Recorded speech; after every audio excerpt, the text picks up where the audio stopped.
I'm constantly thinking about that young girl in Louisiana or wherever else she might be, small town America, anywhere, Right. and feeling alone and not feeling seen and looking at the covers of magazines and never seeing somebody who looks like her and also never seeing a name like hers on the masthead or writing the cover story or being the main photographer. And that's why we do what we do. And I think that motivates a lot of the current Teen Vogue staff today. I'm Jill Demling, and this is Going Rogue. Today's guest is Versha Sharma, editor-in-chief of Teen Vogue. Versha started out working on Obama's 2008 campaign and now leads one of fashion media's most influential platforms. Growing up the daughter of Indian immigrants in Louisiana's Bible Belt, she experienced firsthand what it feels like to never see herself reflected in the pages of magazines. Now she made it her mission to ensure every young person does. Let's listen as Versha Sharma goes rogue. Hi, Versha. Hi, how are you? Good. How are you on this rainy Saturday? It is a rainy day, but I'm pretty good. Thank you. I'm excited to be here. Well, it's so nice to meet you, and you're the first guest I've had on whom I've never really met. Yes, well. So I'll be learning about you with our listeners. But before we dive in, I want to chat about how Teen Vogue has changed over the years. Let's call it the history of Teen Vogue. Okay. Because that way anyone listening who isn't familiar with the title or thinks Teen Vogue is like the Tiger Beat of the 80s, Right. will understand it is not. Yeah. And I've been researching it for the past couple days, and it's pretty fascinating, the evolution of Teen Vogue. And if there isn't already a college course on it, there should be. Completely agree. Right? And because I started working with Teen Vogue, and I don't even know if you know this, when it was testing and on the early issues, because every new magazine that Anna wanted to test, whether it was Vogue Man or Vogue Living or Teen Vogue in particular, we would do test issues, and the whole staff at Vogue would be the ones doing it. So did you work on the 2000 Jessica Simpson, Nick Lachey issue? Sure did. Wow. And it was very interesting. So your Teen Vogue is so different from this Teen Vogue. And I remember Anna calling me in. She had already promoted Amy Astley from beauty director to editor-in-chief of Teen Vogue when it was to launch. And once we had the research that it would be successful, that's when they hired the key positions. It was skeleton staff at first. And so Anna calls me in and she goes, for this first issue, I really want to do Jessica Simpson, Christina Aguilera, Britney Spears, and Mandy Moore. That would be an epic cover. All together. I was like, that is never going to happen. That's like saying, I want Beyonce, Lady Gaga, Rihanna, and Billie all on the same cover. Yeah. Of a new magazine that hasn't launched yet. Right. So we ended up going with Jessica, but Anna really wanted Nick with her. So that was a whole other thing. And so to get Nick, I had to do my whole spiel. No, it's just for one picture inside, which was the plan. But to get him to even do that, because he had 98 degrees, we had to commit to shooting 98 degrees. Oh, interesting. Yes. So I remember doing the fitting with her. She was performing somewhere in New Jersey. So would she have been doing a stadium? I don't know. But we did the fitting in her hotel room with her dad present. It was just weird. But anyway, and on that shoot, we had Herbert's doing it. I also had to book that Tara Reid, Sean William Scott for American Pie 2. I did the Katie Holmes cover with Herb. And it was all about pitching talent that this was your gateway to Big Vogue. So exactly. From this point on, it's Big Vogue. Big Vogue and Big Teen Vogue. Okay, good. Right. Yes. So when I was researching this transformation, I had to ask AI to summarize it, and I'll just call Gemini, my friend Jim. Okay, he's a man. Jim. Yep, he's a man because he talks a lot. Right. A lot of mansplaining. Exactly. That is the perfect way to say it. So here is how Jem summarizes the progression. just for everyone so they can understand how huge this change was. So under Amy's leadership, the magazine primarily focused on traditional fashion, beauty, and celebrity gossip, targeting the stereotypical teen girl audience, affluent, often white, adolescent females.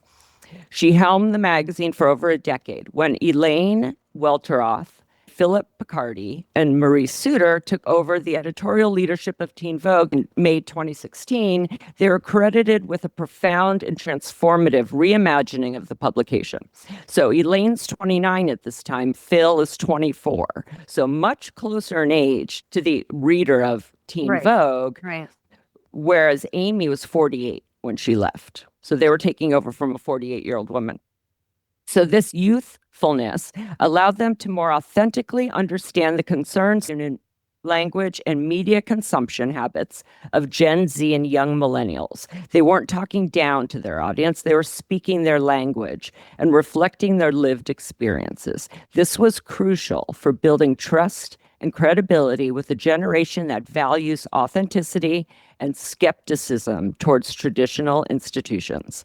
So he breaks it down into key transformations include a pivot to politics and social justice, elevating youth voices, digital-first innovation, promoting diversity and inclusivity, and brand transformation, rebranding Teen Vogue. The demographic of Teen Vogue's readership significantly evolved. While Teen Vogue remained the title, the content appealed to an increasingly older, more civic-minded, and socially conscious young adult audience, with a medium range of 18 to 24 versus the early teens. Right. Lindsay Peoples-Wagner became EIC in October 2018, where she continued and bolstered the progressive coverage and became the youngest editor-in-chief of any Condé Nast magazine. Versha Sharma took over as editor-in-chief in May 2021, continuing the publication's focus on progressive politics, culture, and social issues. Coming from Now This, she has continued to strengthen Teen Vogue's digital video content and its commitment to covering politics, culture, and social issues through a youth-focused, progressive lens, recognizing that its audience is actively engaged in conquering and saving the world. Love that. Thanks, Jen. Today, Teen Vogue operates entirely online, known for its strong progressive voice and its ability to blend pop culture, fashion, and beauty with deep dives into political and social issues relevant to Gen Z and young millennials. I love this quote. I think the Teen Vogue reader is someone who's chronically underestimated.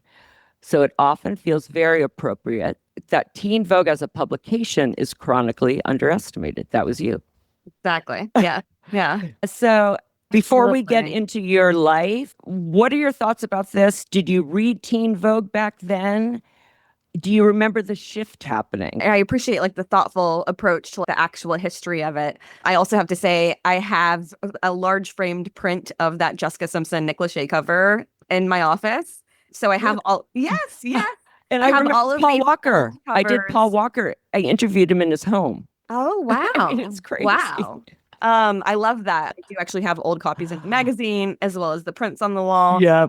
We love the history. We respect the history. I personally think Amy Astley doesn't get enough credit for a lot of the really great work that she did, and yourself, of course, and so many other people from that era.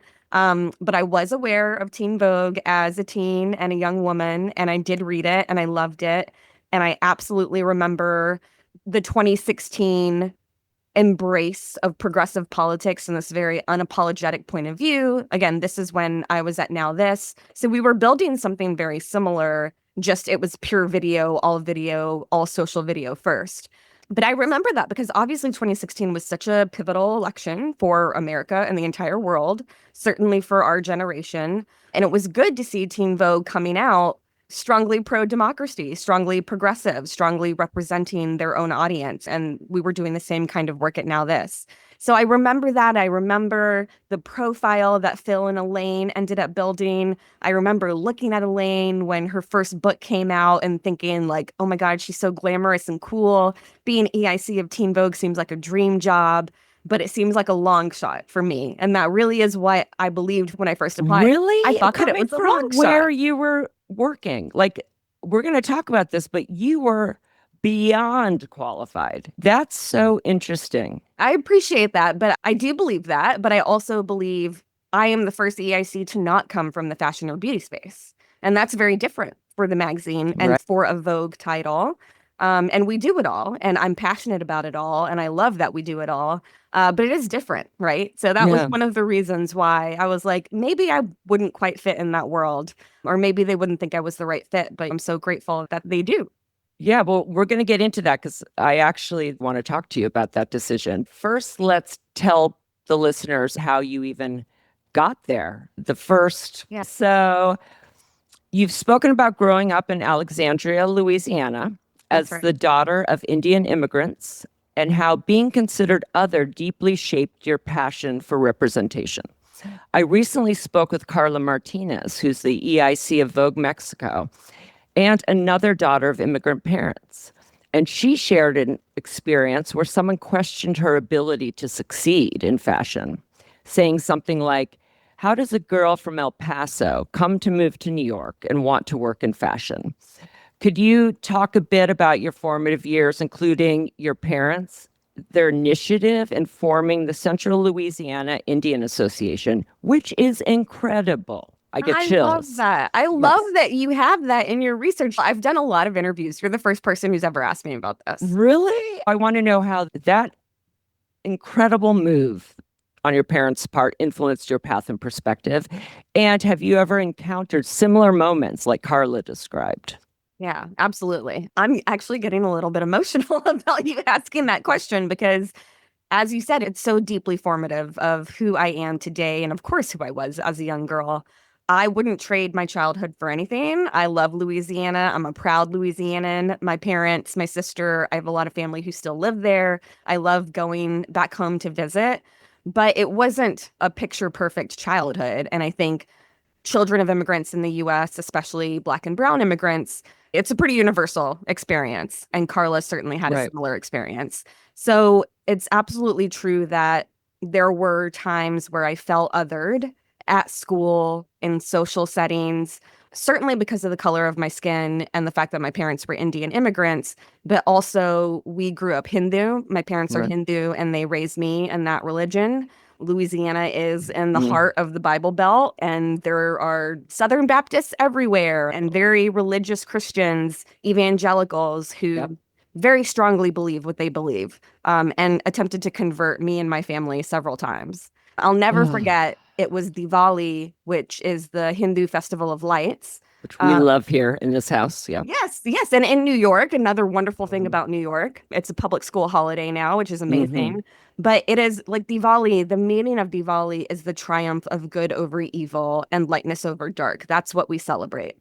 We had these Christian missionaries come to the door of our house on Diwali and hand us a pamphlet telling us that Hinduism is evil. It's an evil religion. Oh And my. I'm probably just a preteen at this point, but my sister's 5 years older than me. So I definitely had the benefit of having her as my big sister, helping me learn exactly what was going on. But I'll never forget that because I just couldn't understand why would they do that? Why would these people come to our house? They don't know us. They Right. obviously don't know Hinduism because it's one of the most beautiful and oldest religions in the world. And then to do that on this important holiday, I couldn't believe it. But it was those kinds of experiences that really shaped who I am. And I'm constantly thinking about that young girl in Louisiana or wherever else she might be, small town America, anywhere, Right. and feeling alone and not feeling seen and looking at the covers of magazines and never seeing somebody who looks like her and also never seeing a name like hers on the masthead or writing the cover story or being the main photographer. And that's why we do what we do. And I think that motivates a lot of the current Teen Vogue staff today. Well, I have a question because I ask a lot of people how they handle situations, right? Or it can be rejection or whatnot. But how did your parents handle that situation? Because it could go either way. It can be an angry response, like, get the hell out of here, or it can be an understanding that they have the problem, right? So Yeah. they're going to be teaching you by their actions. How did that go down that night? That's exactly right. That is a great question. And they handled it in a calm, measured way, Hmm. polite, no thank you. We're not interested. We're just fine. Both my parents, but my dad especially, always had concerns about safety growing Right. up, some warranted, some maybe a little paranoid. So if somebody's coming to the house of our door, he's not gonna provoke them in any way. He's Exactly. just gonna like calmly escort them away and be like, we're good, no thank you. And then we talk about it as a Right. family, which is what happened. And to your point about my parents forming the Sunlaw Indian Yeah. Association, that was also so integral to the confidence that I have in my identity and my heritage because they literally formed an association for all the South Asian families in central Louisiana. There are more of them than you would think. A lot of the Indian immigrant engineers moved there because of all the oil and gas companies and Right. jobs available for engineers. That's why my dad moved there. So they formed this association that literally became a safe space and a safe place for me and my sister and our friends to explore and learn about our culture. And we would get together for Diwali or Holi and the big holidays. And we would have these beautiful functions and we would do Indian dance and we would have Indian food. And it was a really wonderful way to learn about my culture and my parents' culture. And I think their emphasis on how important that was to them definitely transferred to me, has become something that's very important to me as well. Yeah, I mean, there's power in numbers, Yes. one. Yes. Two, it's like maybe you didn't have anyone that looked like you in your class or in your grade or in your school, and at least you knew they existed, Yes. you know? 100%. 100%. Yeah. Had so much in common, even if we went to different schools, just like you Right. said. But it became a very important place for me growing up, for sure. I mean, that's incredible. Yeah. So many of my guests have known what they wanted to be at a very young age, and some truly felt the profession called them. When you were in college at Centenary College of Louisiana, so now I know you said you love Louisiana, you stayed there for a while. So I did. I did. I went I to was like, college there and everything. yeah, The full ride scholarship helped, but yes. for sure. So you were studying political science and working as the editor in chief of the school paper. Did you have a clear dream job in mind, like before college, in college, and then that pivotal year, that year where you're looking for a job? What were you thinking you wanted to be? So I will say I knew from a pretty young age that I really enjoyed writing. And I thought at first that maybe I wanted to be a fiction writer. I did a lot of fiction writing and entered fiction writing contests when I was in elementary school. And I even got second place in one and it was in the newspaper and I was so proud. So writing and reading has always been a passion of mine. When I got a little bit older, like junior high, I became obsessed with music and music production. I learned guitar. I was learning piano. I was attempting songwriting. They were not good songs, but I was attempting it. And you can imagine, again, my Indian immigrant engineer father, when his junior high teenage daughter goes up to him and is like, I want to be in music one day. And he was just like, Neat. what? Like what? It does not compute. It does not make any sense. But once I got into high school and then definitely college, that's when my interest in current events and news and politics really peaked. Again, I credit my dad with a lot of this because I remember being a very small child sitting on the couch with him watching the 1992 presidential election returns. I just remember that. He's always been very engaged in politics my whole life. So I think I got a lot of it from there. But I knew in high school and college that I either wanted to do politics or journalism. And of course, what I ended up doing was a combination of Hmm. them. But I knew I wanted to go on one of those paths by the time I got to college. And was he supportive of that? Not at all. Right. Not at all. They couldn't understand why I would want to major in political science. The only acceptable path from that is going to law school Right. and becoming a lawyer because that is obviously a financially stable path and career. Journalism, fine. It's fine for you to do that as a hobby, but it's not going to be a Right. career. Everyone I've talked to outside of Adam Green, whose father was Adolph Green, so he was the last person to be able to say you can't, writing is nothing. It's as if they didn't think that was a job or something. Right. Yeah.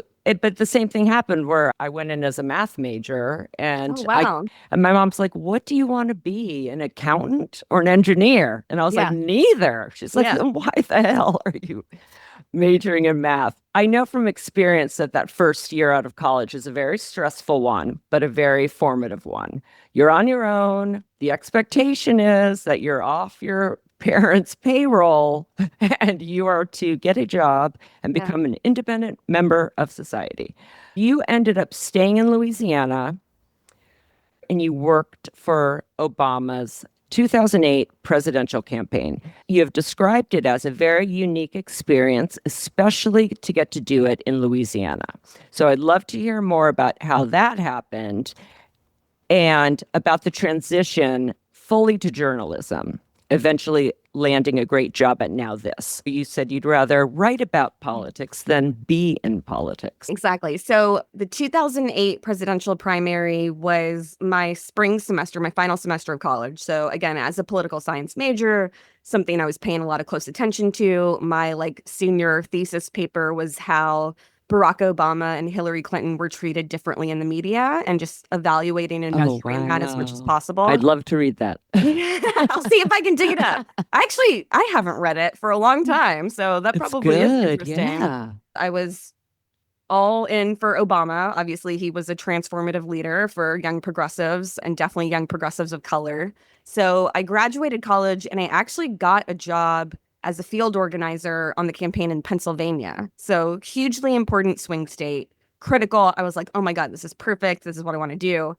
And my parents, bless them, being the conservative, a little controlling immigrant parents that they were, protective, overly protective. They said no. They told me that I couldn't take the job, and I couldn't understand this. I'm 22. I got a job on my own. It's Pennsylvania. I was just like, this isn't going to work. Like, I can't have graduated college and be 22 and ready to make money on my own. And my parents are just saying no to me. And so what actually ended up happening was I left Louisiana without telling my parents. And I packed up my car and I moved to New York City. Oh. Yeah, that's how I ended up in New York. So he wins the election. I'm looking for jobs again. I thought I wanted a job in the administration. Right. So I go to DC first, stay with some friends, end up getting a short-term gig on a New York City Council race. I'm like, oh, I have friends in New York. Let me go to New York for a couple weeks and I'll come back down to DC. What ended up happening was I came to New York, worked on the race, fell in love, never left. Did they have an Amber Alert out for you? Like, well, I don't know if I should be getting into the details here. I was in communication with them. I just wasn't being honest about where I was. Right. Leaving it out. Like, hey, I'm eating pizza, which could be true, just not in New York City. Exactly. Right? Exactly. So it was a tough period of my life. And in terms of my relationship with my parents, of course, they found out and it was not a good reaction. And I had to deal with all of that. But once I came clean and I let them know, I want to try. Let me try political journalism and see if I can get a job. And I think it's important to say here that one of the reasons why I decided I wanted to be a journalist rather than in politics was because I realized that as a journalist, I could hold people accountable and be more beholden to the truth than anybody in politics. Because even in politics, even if it's your candidate or you support 90% of their views and policies, there's always going to be something that you don't agree with. And if I worked in politics, I would have to take that on. And I wasn't comfortable with that. I'm much more comfortable being a journalist, being the watchdog, being, on the outside. So I decided I wanted to try political journalism. And through a friend that I had met on that city council race, he told me Talking Points Memo, the U.S. politics site, was looking for interns. And so I applied and I got an internship. And so you're in the big city. Yes. It's tough in New York City. I mean, I'm crazy, like obviously you are, that we are like, yes, this is our home. But it spits people out. It does. It spits people out. I've had friends come here and you can take it or you can't take it. I don't know if it's the energy. There's no place like it. Slept on my friend's couch for 3 months while I did this unpaid internship. Yep. But that makes you stronger. Yes, it does. Let's talk about how you got to Condé Nast, because everyone gets there a different way. Yes. Some people are lifers. Some people are spit out within a week. I literally just landed there, having never really thought about wanting to work in a magazine. I guess it's God's will or the devil's, pun intended. So I want you to tell us how you got there, because at this point, you're 12 years out of college and you're working at a highly respected company and you helped build the place. Did you want to leave? Did you hear about the job and feel like, let's go for it? The Devil Wears Prada had already come out, so you know what it's like, even just Yes. a little bit. So I had tell a us. feeling. I had a feeling. I am a huge Gossip Girl fan, the original Gossip Girl. So also what I learned about New York and the fashion and journalism world through that show was definitely part of my mental picture of the place. Right. I loved Now This. It'll remain like one of the things I'm proudest of doing in my career and life. But after 7 years, I was ready to leave. I was ready to look for like, what is the next opportunity? What is the next interesting thing? I decided that I was going to stay through the 2020 election, which I did. And so it's January 2021. I'm thinking, okay, I'm ready to look for something new. And that's when my friend told me, hey, they're looking for a new EIC at Teen Vogue. Lindsay Peoples is going to the cut. And I was like, oh, okay, that's interesting. And again, as I said earlier, I really thought that it was a long shot because again, a lot of great overlap between Teen Vogue and Now This editorially in terms of what we cover, how we cover it, the social issues we care about. But while I had done a good degree of fashion and culture coverage up to that point, it was never the only thing that I did, right? I've done a lot of politics reporting in my career. But I've always been equally obsessed with politics and pop culture also, which is another reason why when I found out the Teen Vogue EIC job was available, I was like, oh my God, this is the perfect next thing for me because I would still get to do it all and on a grander scale or higher level.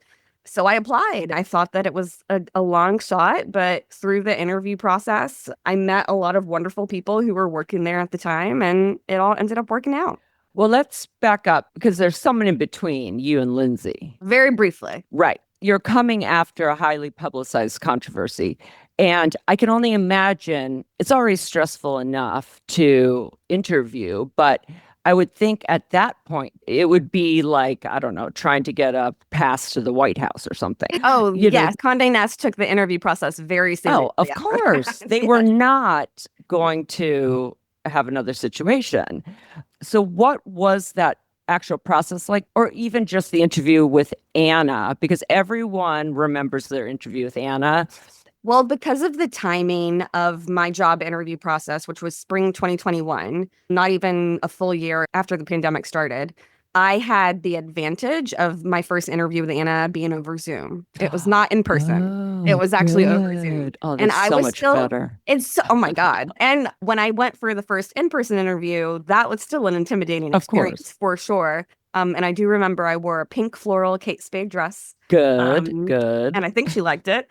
But over Zoom, easier introduction than an in-person one. And we really hit it off straight away, which like I was amazed. And I don't know if this is something that you've ever talked about before, but I feel like one of the most underrated qualities of Anna's is her sense of humor.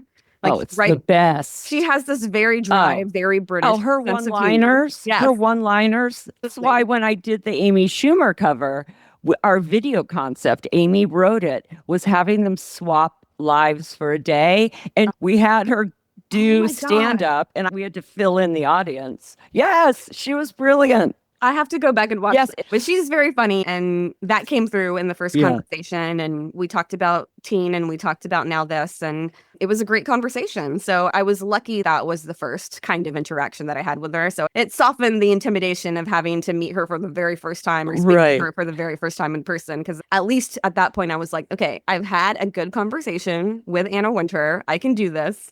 But of course, there's nothing like the nerves that are racking you when you're walking into that meeting or office for the first time. Right. And did she ask you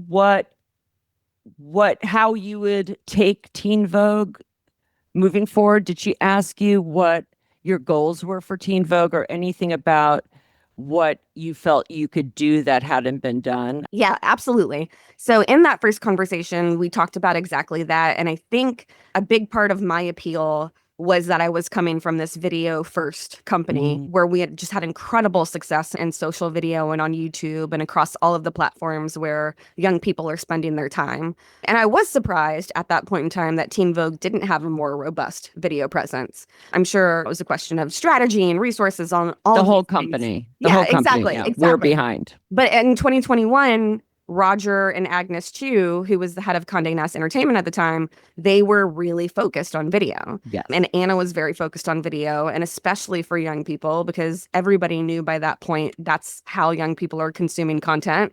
The majority of it, all of it on mobile, majority of it is video. So I think that was my experience in that regard was a big part of my appeal to her and to Condé Nast. And that was a big part of my mission coming into Teen Vogue was making sure we were actually representing the brand on all of the platforms and apps where young people were spending their time and being really intentional about that, not just adapting a site article to an Instagram post without thinking about how should this maybe look different? What ways do readers engage with us on Instagram? And just having that sort of custom thinking process about it, I think was a huge part of it. Yeah, and you brought up COVID, and I think that's something we should talk about because you are taking over Teen Vogue during the pandemic. Yeah. Still. Yeah. And your key demographic, Gen Z and young millennials, were profoundly impacted Absolutely. by the lockdowns. Just some little tidbits here. The increase in symptoms of anxiety and depression has widely been reported. This was often due to the unique developmental stage where social connection, education, and career progression are paramount, all of which were severely disrupted by the pandemic and its mitigation measures. So while physical campuses largely opened for the 2021-2022 academic year, it was far from the totally open pre-pandemic college campuses that we know.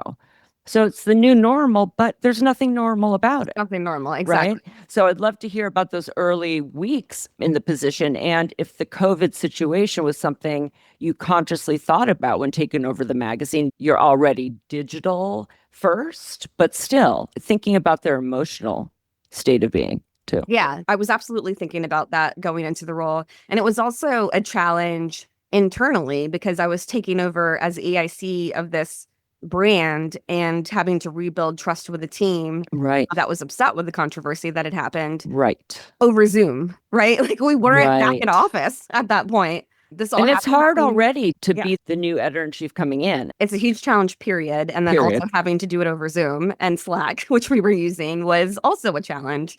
Thankfully, I am a millennial who was born extremely online and I'm a digital and social native. So I knew exactly how to communicate with my team. But it was definitely challenging. And back to what you were saying about COVID and how it has profoundly impacted the mental health of young people, the topic and issue of mental health is so, so important to me and so important to so much of the Teen Vogue team. In general, because we know how it affects young people, but also because we're very open, right? We're the first generation, I think, that is very open in the workplace about our own mental health. Mhm. And I've talked about this openly for years at this point. I had done a ton of videos about this at Now This.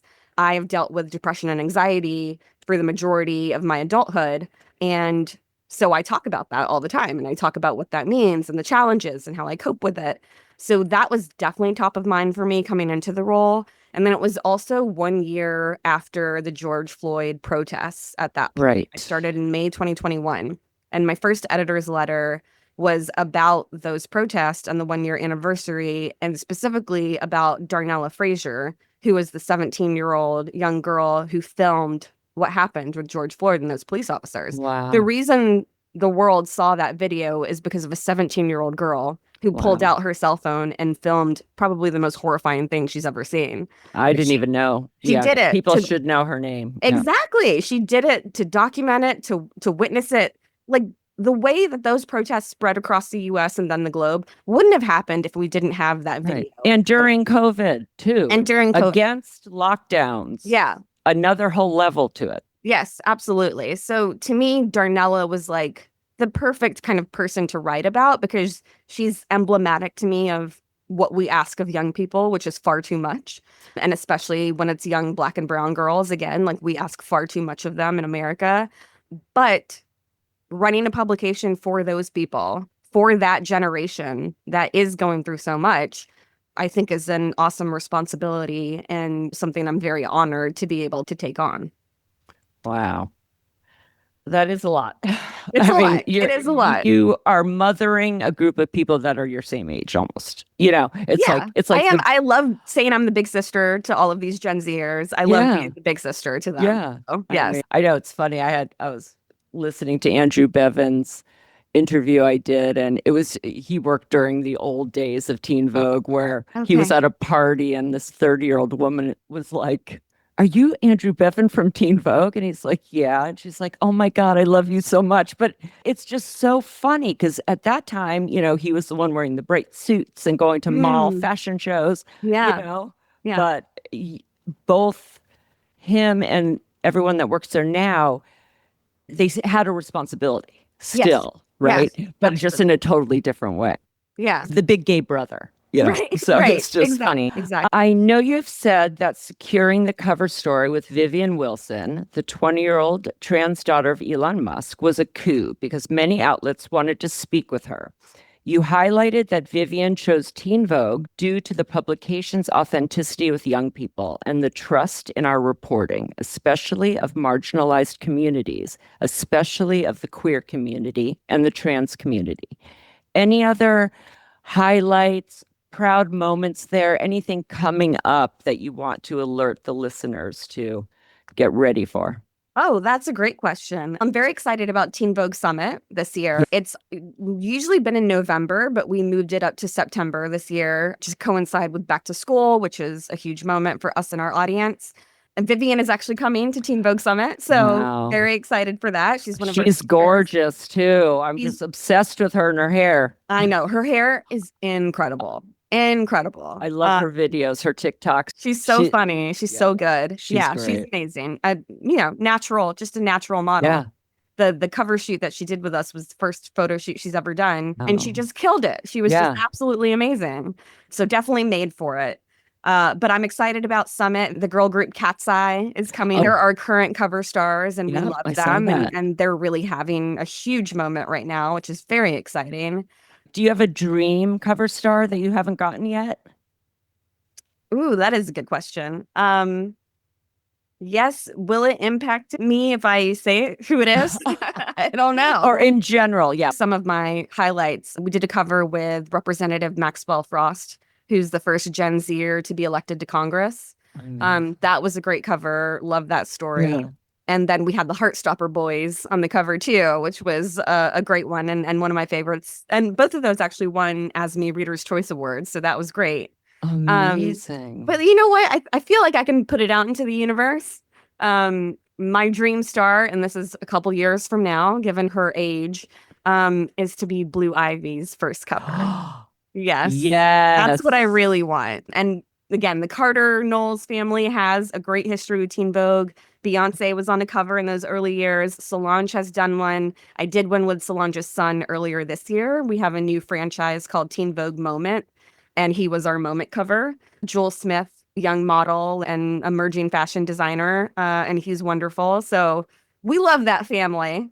So I think it's important to love your work, and it's obvious that you do. What is it that you love so much about what you do? So I'd say a couple things. I love that Teen Vogue covers everything that young people care about.